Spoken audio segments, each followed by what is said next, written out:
Magpapalit na naman mga bossing ko ng buwan. Bawat buwan na lumilipas mga bossing ko sa unang mga araw ay mainam nyo pong gawin po ito. Ito ay kahit anong buwan mga bossing ha, kasi baka magbanggit po ako ng buwan ay sa susunod na buwan ay hindi nyo na ito gawin. Pwede nyo po itong gawin kada sasapit ang unang araw or kaya po ay bago matapos ang buwan mga bossing, para matuldo ka na, smooth na kung ano man yung mga kamalasan na pinagdaanan nyo ng buwan na iyan or yung paparating na may para mas maging masagana ang pamumuhay, ay mainam na gawin nyo po ito mga bossing. Ito po mga bossing ko ang ating bawang. Ang bawang isa sa mga paborito ko na pampaswerte. Ito po isubok na napakaswerte basta't sasabayan nyo pa na sipag at tiyaga.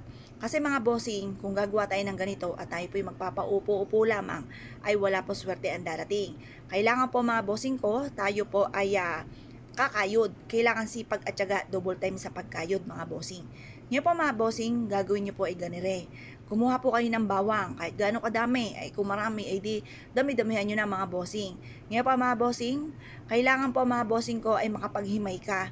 At pagkatapos habang hinihimay nyo po ito, tinatanggal nyo po ito pa isa-isa, ay kayo po paulit-ulit na nagwi-wish na sa pamamagitan nitong bawang na ito at sa sipag at tiyaga ay makakamit ko lahat ang mga pinapangarap ko. Lahat ng mga kamalasan, kasi kapag wala kang ganito mga bossing, yung mga negatibong enerhiya, yung mga bad spirit, di ba? At sabi nga kapag ka daw may mga bad spirit sa loob ng inyong tahanan, ay nagbibigay nga po yan ng kamalasan. Halimbawa, kawalan ng pera, panay pagsubok.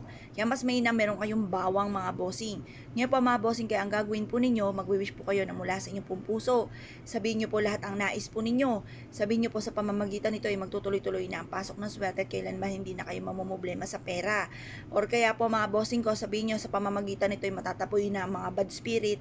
At instead na bad spirit ay puro mga swerte ang darating, mga good spirit. Ang mga bad spirit nagbibigay ng karamdaman, mga problema, mga bossing. Yung bang away-away ng pamilya, walang katapusan, kakapranggot lang po ang pinagsimulan ng istorya ay lumaki na ng lumaki. Ayan, ang mga bad spirit na tinatawag. Kaya kailangan na itaboy natin ang mga bad spirit, mga bossing.